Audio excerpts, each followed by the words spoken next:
Everybody wants to get united. Like, what we gotta do is meet everybody on 149th Street at the bench. The point of graffiti. That's gonna be what I want to talk to you guys about today, and this might seem pretty obvious, right? You want to get up, get your name out there, gain respect, notoriety. At the crux of everything, this is really the point of graffiti, but there's something else, something more to this art form, because not everybody does graffiti illegally, and therefore not everybody has the need to get their name up and gain respect and notoriety. Not in that way. So there's a through line that both legal graffiti artists and actual writers have in common. Something that brings us all together, and that's two things. Number one being the love of letters, and number two, the need to learn our individual name. Ultimately, this is going to be what your goal is in order to get better in graffiti, because here at the Artist Block, we're focused on getting your skills where you want them to be with your graffiti. And to do that, learning your name, learning your letters is paramount. A lot of new graffiti artists feel the need to change their name because they find it difficult, and while I've made videos on this topic in the past, I want to take a second to talk about a different angle, a different perspective of looking at this, where I find it very similar to mathematics. And it's something I tell people I give critiques to in DMs all the time. When you learned basic addition, your teacher didn't teach you 1 plus h in every single number in existence. That'd be unreasonable. That'd be a huge waste of time. No, instead, your teacher taught you the formula using very simple equations. And then you can go ahead and take any two numbers in existence and apply that formula to them, and boom, there you go. You can now do basic addition no matter the numbers you're adding. And it's no different for graffiti. All we have to do is use our name, our letters, in order to learn the basic formula of graffiti. What is that basic formula, you ask? Well, that's going to be the fundamentals we teach here on the channel, that you can find in this playlist right over here somewhere.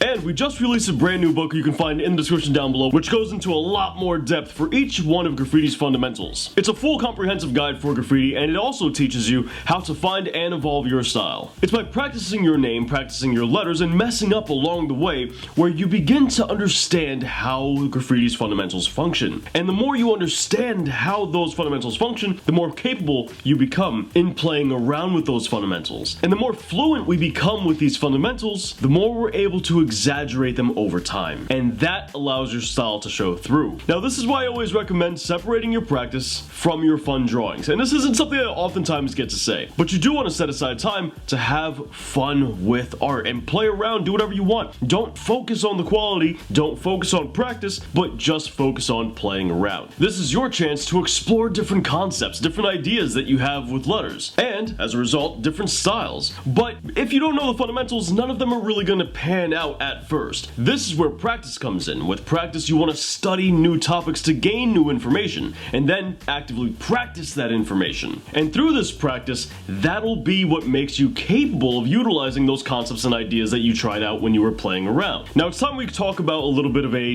a crossroads, if you will, in your artistic journey. As you continue on your artistic journey, your goals and aspirations change over time. There's certain stretches of time where you might be thinking to yourself, I really have to get better, and other stretches of time where you just want to have a good time. So it's very important for each and every single artist to kind of find out and regularly think about what it is they want out of the art form so they can allocate their practice and their fun drawings accordingly. I have plenty of friends in graffiti that have been doing graffiti longer than I've been alive, and they've never practiced a day in their life. They've been doing graffiti since the 70s in New York, and all they've been doing is just fun drawings for themselves, and that's perfectly fine. But you have to come to terms with what that means for you and your art as well. As with any hobby in life, doesn't matter what it is. If you choose to go down that path, then you're not going to learn the deeper science of how that art functions. And on the complete opposite side of that coin, people who tend to practice and only practice with no fun drawings at all, they tend to quit. They get the feeling that they no longer like the art form they're doing. They feel as if they're wasting their time because, well, why am I even practicing this much if I'm not enjoying what I'm doing? And as a result of that thought process, they give up entirely. But all of this starts back with your name. It starts with your letters. Now, don't get me wrong, you can certainly try other names, you can certainly try other letters. In fact, that's actually recommended. So here's what I recommend you guys do. So if you're brand new to graffiti and you're hungry for progress, and you don't even have a tag name yet, then try out different names because you don't have one to call your own yet. However, if you do have a tag name, even if you just started, then practice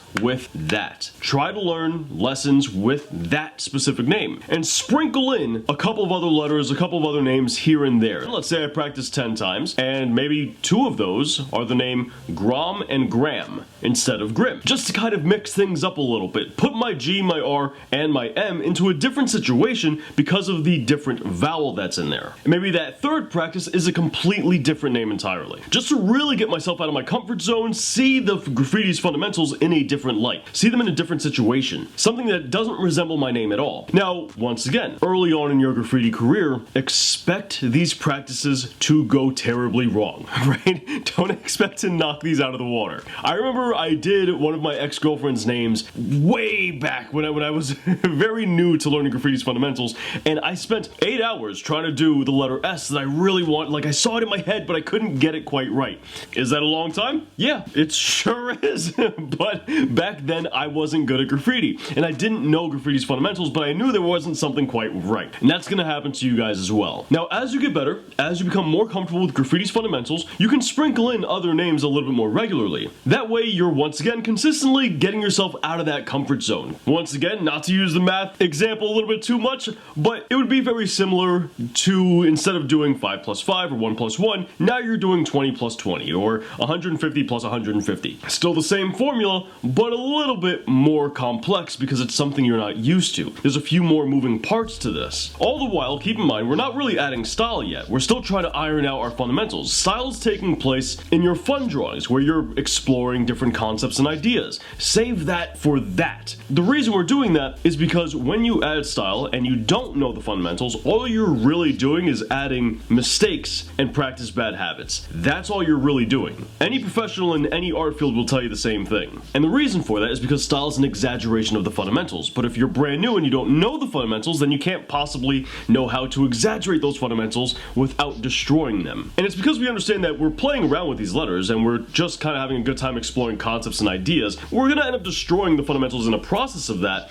It's for that reason that we release the burden of quality, because we will destroy, certain letters by doing this. And obviously the better you get, the less you'll destroy them, and you'll get to a point where you're not destroying them at all. That's ultimately the goal, is for your practice and your fun drawings to become one. Or maybe you enjoy your practice drawings. That also works too. Now, by doing all this, by practicing in this way, you'll quickly find yourself getting better and better. And over time, graffiti's fundamentals will begin to make more and more sense. And the more sense graffiti's fundamentals begin to make, well, the more sense and the more fluent and the more capable you'll be in illustrating your style. The more capable you'll be in crafting your style to begin with. And that is the process that, no matter whether you're a writer or a graffiti artist, we all have in common. But my friends, guys, check it out. That pretty much brings us down to today's video. If you want to learn all graffiti's fundamentals, not only do we have the brand new book we just released, the Ultimate Graffiti Guidebook. This is a comprehensive guide to graffiti that I just released, which you can find in the description down below. We cover all the graffiti's fundamentals in extreme detail, with information you can't find online. And we also teach you how to find and evolve your style, no matter your skill level. So pick that up in the description down below, and feel free to check out the best How to Do Graffiti playlist right up here, with more graffiti content right down here. And I'll catch you guys back here next week. Thanks for watching.